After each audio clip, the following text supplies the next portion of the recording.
All right, Lagos. Here we are on Business Hub. Like I said, it's going to be an interesting conversation, and we will be touching on, well, expanding brands, expanding your brand. My name is Joy Ure, and welcome to Business Hub. On Business Hub today, we will be touching on expanding fashion brands beyond Lagos and Abuja. Well, when you think of fashion and when you think of brands or lifestyle brands, where would you naturally consider? Well, I'm sure some certain people will say, "Oh, it's Lagos." Oh, some say it's Abuja. But are there other markets outside these two relevant states?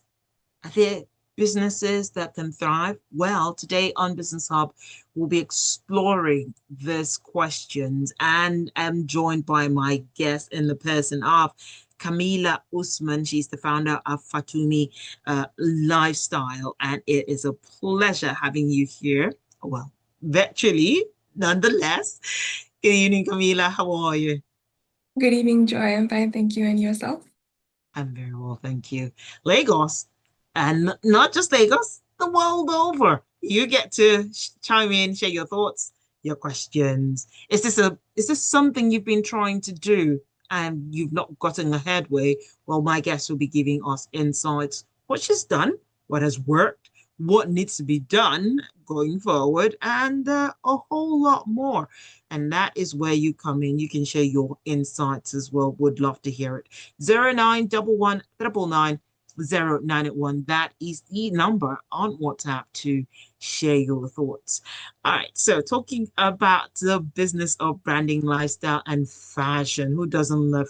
Well, I love fashion. The only thing is, I'm not sure if I can walk the runway just yet. Maybe just a bit of I'll have to do a little work on myself so that I can get the catwalk right. Mhm. But aside the catwalk, I'm sure that the outfits, I'll rock it well. But Yeah, let's talk about well, certain people will say Lagos is the commercial hub um of fashion. Then they'll also include Abuja. Some will even say Port Harcourt. But is purchasing power in both regions the reason they are such an attractive market for lifestyle firms? I'd say yes, as well as social demographic. Okay. Um, Abuja and Lagos, I found tend to have a lot more expats and also the social economic status variances a lot as well compared to other states in Nigeria. Mm, Um, yeah. okay. But some would argue with you right now that no, you need to come to the east. The east, they rock it well. They have factories, they have things going for them. So it'll be easier. Well, some will even say, oh, we have access to textiles easily and material. So we can just don anything at any time, have those beads Yeah. put here and there, and we'll just be glowing. I'd So, say okay, so I would agree actually with okay. that because I'd say that um so people's ability to purchase and buy would obviously influence them purchasing from certain brands or lifestyle brands setting up. Okay. As well, it depends, I think, on the fabric that you're using, the target Mm, audience that you have as well. And the nature of your lifestyle business? Is it supposed to cater mm. to people within Nigeria or people outside of Nigeria or both? And then the marketing tactics as well would differ. So what people in Nigeria that are local and live everyday lives would Mhm. want or would be able to purchase is completely different from those in the diaspora. I agree with you because our fashion sense, I do know that as Nigerians, we have a high fashion sense. And when you think about taking some of the things we wear and exporting them, we do amazing work. Yes. It's only sometimes I will be honest. The finishing though, the finishing, that's another conversation for another day. But when you process your orders, how many other states pop up outside of the usual Lagos and Abuja? Not that many at the moment, not that many. We've only had mainly Kano. Okay. Um, yeah, at the moment. So not that many states come up outside of Abuja and Lagos. Mm. Is there a reason behind this? Is there something we're not doing enough? Because I know that we have social media going and all that, but besides that, is there something else that's not making us tap into the space? You mean into the other states as well, apart from Yes, Lagos and Abuja? yes. Um, I'd say maybe um not gearing our will I say products, not Okay. getting products to the specific people Mm-hmm. that you're trying to sell to. So I think it goes back to target audience and also Mm, maybe visibility as well, okay. and pricing. So it depends on who you are selling to and the people within certain states.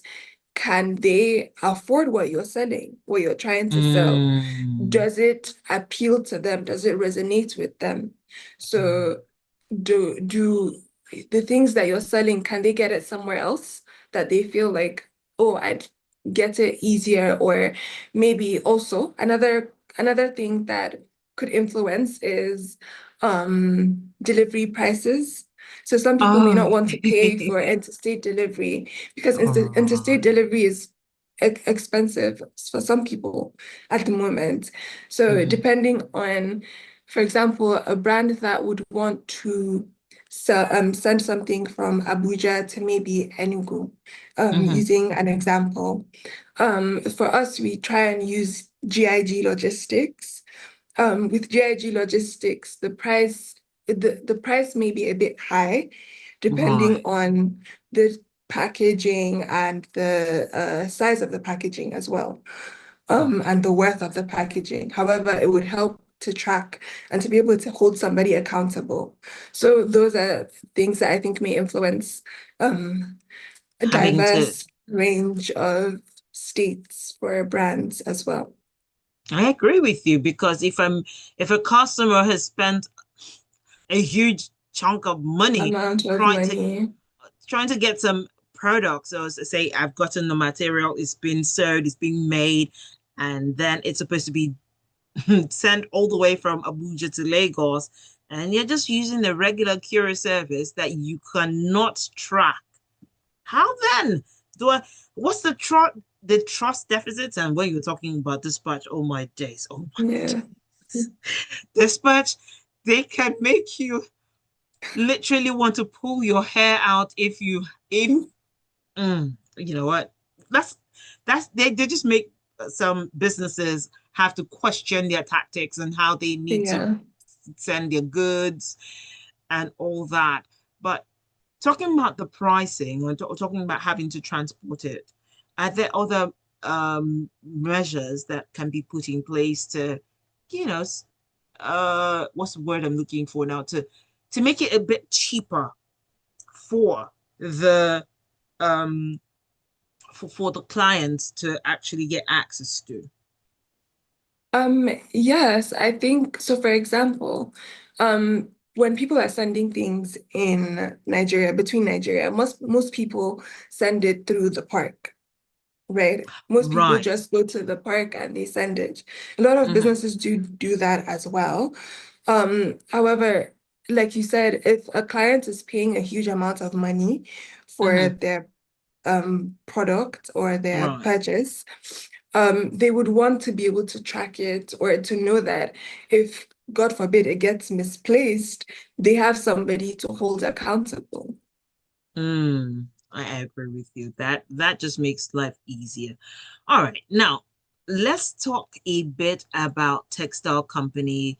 I know that Enugu currently is experiencing some investments being pumped into it because a Chinese company decided, okay, we need to partner with you.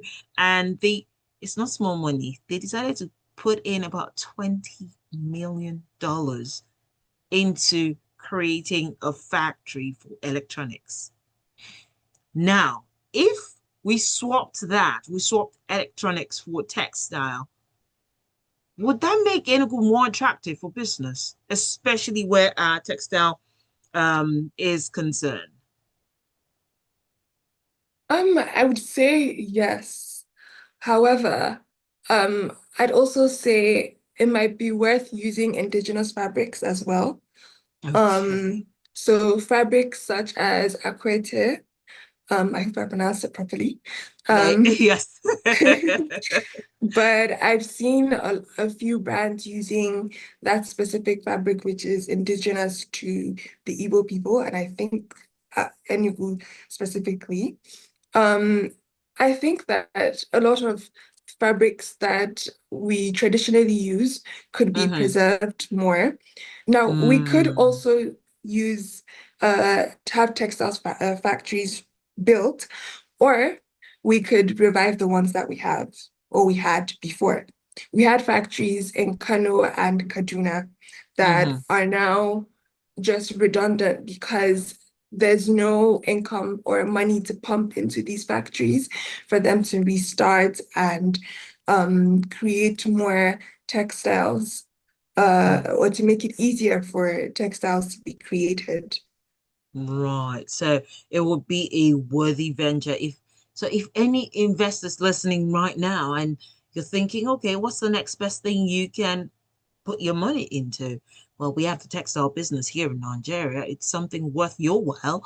And Yeah. looking at how colorful our fabrics can be and how versatile it can be. Oh my word. Sometimes you're rocking a boo-boo, sometimes you're rocking pants and a shirt.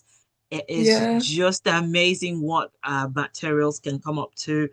Before, rocking what's it, ashoke used to be said to be Yes. only for special events, but now you can rock an ashoke every day. Then you were worried about how to preserve it. It was only meant for a specific time, possibly weddings or big occasions, but now anyone can rock it, and it just depends on how you preserve your materials or how the care that Yes. you give it. Because most people will say, "Oh, by the time you wash a fabric, that's the end of it." So Yeah. it would actually improve how we get to also showcase what it is we have.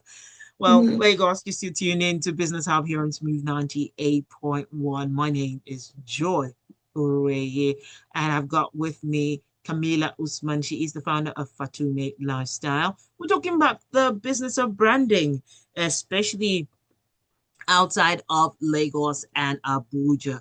Have you also thought about expanding your business? Has it been a bit difficult? What have you experienced? I'd love you to share your experience with us. Share your thoughts. 0911 that is the number on WhatsApp to be a part of the conversation. And how have you expanded? How have you grown your business? Was it difficult? Was it easy? Talking about logistics, I know that Camila told us how sometimes it can be a hassle trying to get one service here, the from one part of the country to the other part, the expense it costs them. So if you have any interesting stories as well you'd like to share, we'd love to hear from you as well. We'll take a quick breather on the other side, continue the conversation, but most definitely would love to hear from you.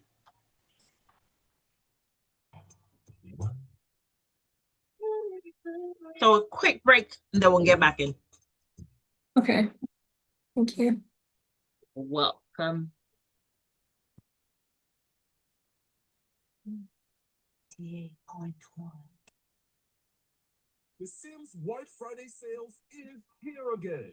Only on the 27th of February, 2026, you can enjoy up to 70% discount on televisions, air conditioners, refrigerators, washing machines, and lots more. Visit any Sims Digital Center at Kathy Street, Alausa, Allen, Ikeja City Mall, Omole, Oba, Apple Junction, Aguda, Surulere, Victoria Island, and Aja. Or shop online at www.simsng.com. For more details, call 9010376670 or 7000307467. Terms and conditions apply. Sims Digital Centers for the right combination of quality and price. Hello, this is Jessica Bongo. When I think of music, I think of a safe place. I think of comfort. Music to me is therapy. Music heals my soul. Music makes my day better and eases all of my worries. Music to me is everything.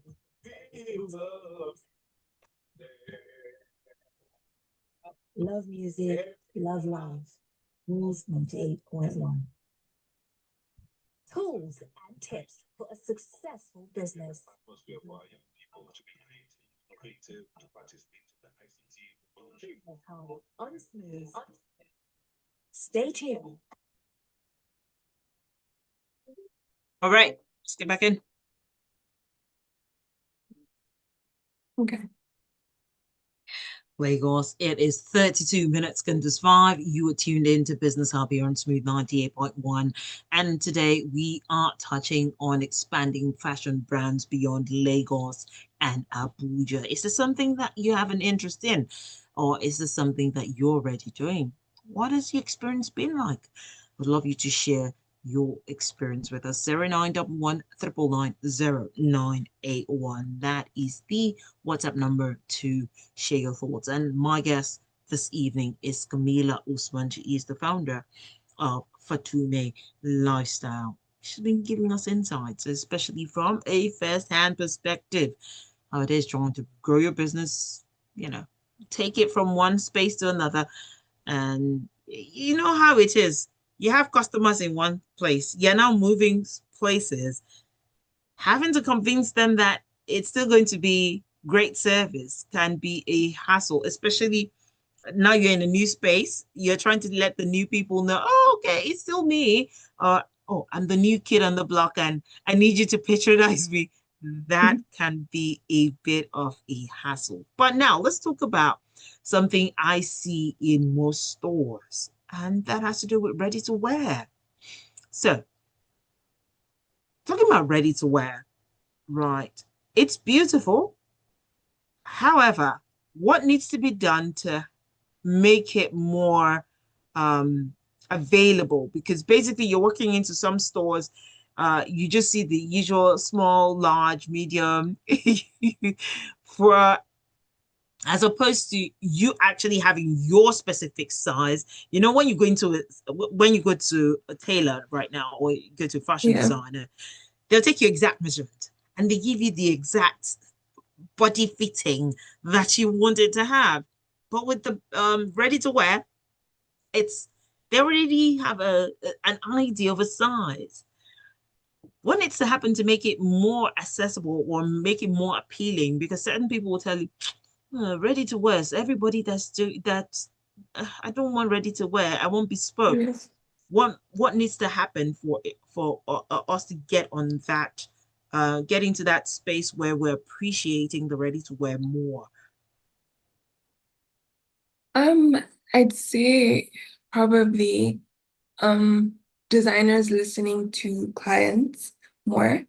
Um, in terms of ready to wear, so how you were saying we have standard sizes of small, medium, and large. Right.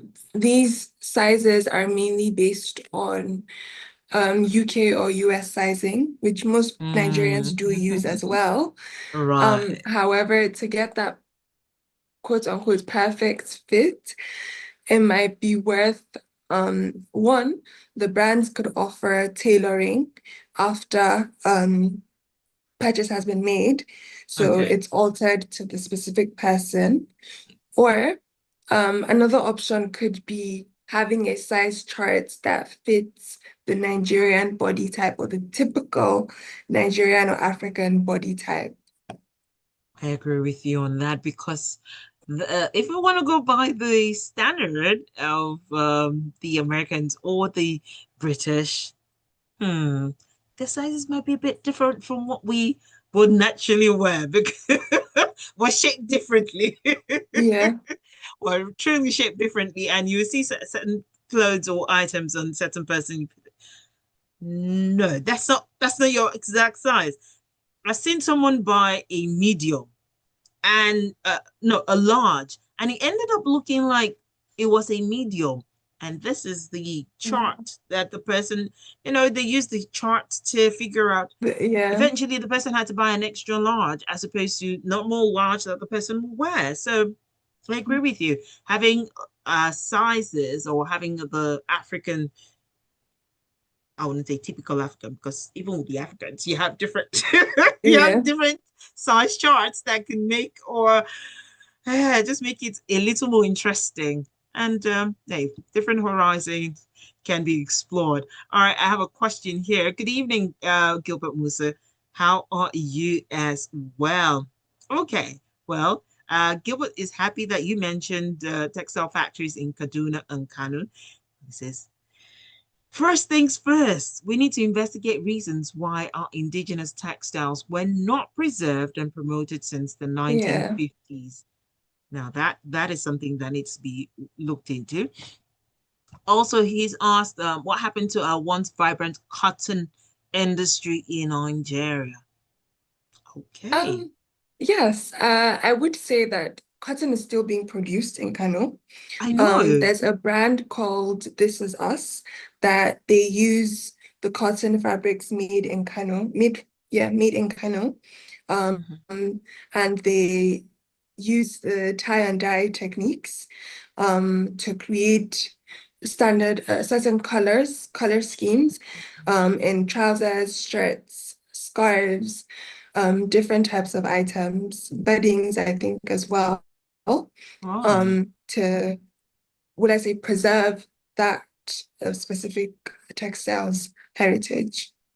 I like that. I will do my research and find out.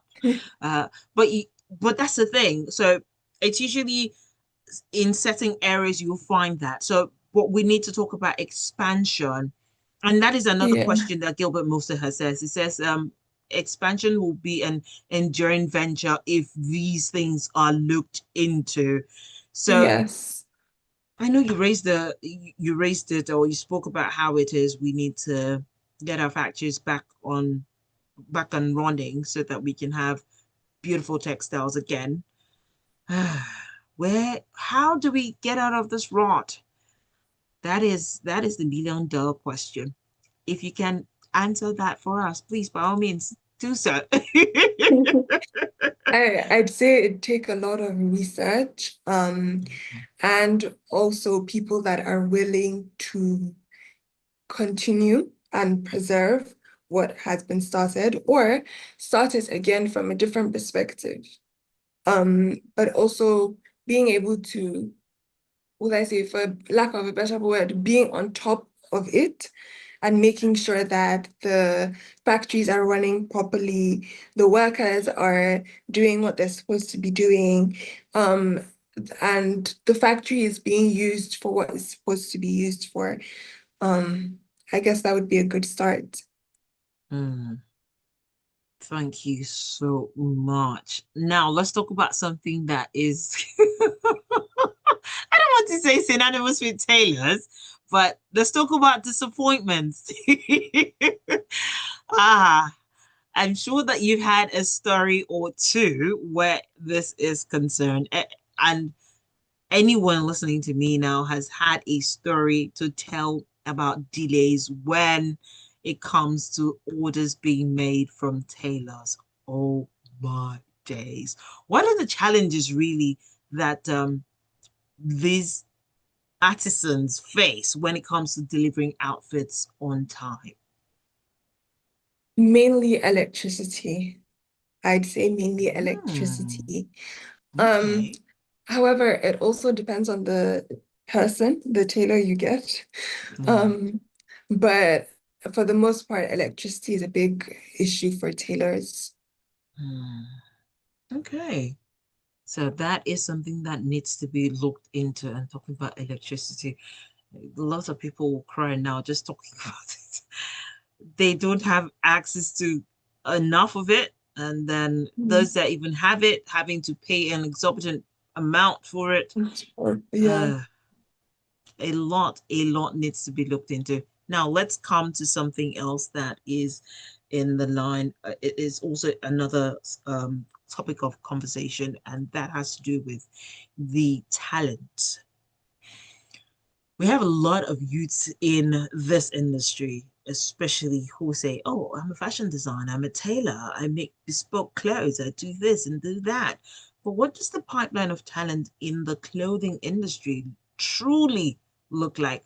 Are you still seeing um, talents that can design clothes that truly impress, or do we just have people just putting out things, but it's not worth it? I think there are lots of creative people, a lot of people that draw their inspiration from different things, Right. a lot of people that they are really bright and they have a lot of big ideas. Some people have the ideas, they don't know how to actualize it. Some Mhm. people are actualizing it, they don't know how to scale. Mm, Everybody has a different audience or a different demographic of people that they're exactly. looking towards purchasing from them. I wouldn't say one person's work is better than the others or one person is standard. I would say that there's room for everybody, um, in terms of industry. Mhm. Okay. And talking about industry, what about the apprenticeship? Do people still come and say, "Oh, I want to learn. I want to understudy under you. I want to be your apprentice." How is that? Is that something that's still in is that still something people do, or is that a hassle now? Because even with that, I don't see a lot of young people wanting to understudy under anyone. They just want to, oh, go online, learn it, and own a fashion brand. Is there any reason to actually understudy under anyone? Let's hear your thoughts. Yes, I think there is. Um, Even if you don't, I'd say even if you don't have the opportunity to directly learn from the person, Mhm. for someone, for example, like Vicky James, who puts her tips and ideas out on the internet, I'd say Right. just learning from that and learning from her mistakes or ideas that she's come up with or stories on how she came up with certain designs, I'd say that helps as well. Nobody knows it all. We all need help from somebody. Mhm. There's a reason why there are people that have done it before us. Mhm. So learning from other people, being inspired by other people, but also making sure that you know when to draw the line between copying another person's Mm, work. right. And I think also just being yourself and being honest with yourself, a lot of people would be open to helping you. Um, and for as many no's as you will get a few yeses. I like that. As many no's you get, there's still doors that will be open and say, yes, I would love you to do something for me. And let's talk about the elephant in the room that most people are afraid of, and that is technology, AI. There are lots of conversation around AI taking people's jobs. But truth be heard, and I would love your candid thoughts on this. Could fashion designers be put out of a job if people began to design their own clothes using AI? I don't think so. Okay. Um, and I don't think so because I think there are still a select few group of people that may not just want to come up with the design themselves. They may want someone else to do it. Um, there's a reason why we have doctors, engineers, Yes. tailors, um, welders, plumbers, carpenters. I think, would help in a lot of industries, especially within the fashion industry as well. But AI can never replace the human mind or the human ability to see and create and expand and get inspired from other things, different things. I think it could help streamline certain processes. Yeah, But I don't believe that AI can take can over. actually take over. Yeah. Thank you so much for all that you shared today. That's been an interesting conversation. Thank you, Camila.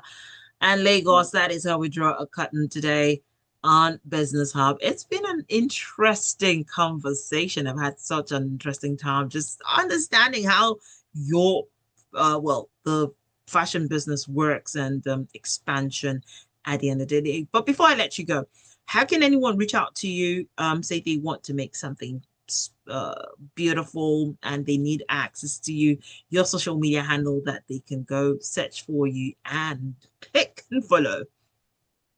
My business social media handle is Fatumee. You can find us on Instagram. And from there you'd be able to get the WhatsApp number as well in case.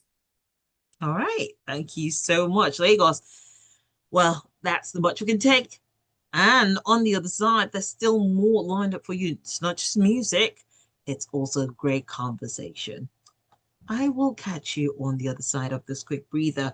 I've got Vanessa Carlton. Sometimes certain things and certain steps take 1,000 miles. How far are you willing to go? One step at a time? We'll find out. Everything business. Very reasonable price. Tools and tips. A success. Thank you so much. It was Thank you definitely so an much, interesting Joy. conversation. I had a nice time as well. Thank you very much. My pleasure.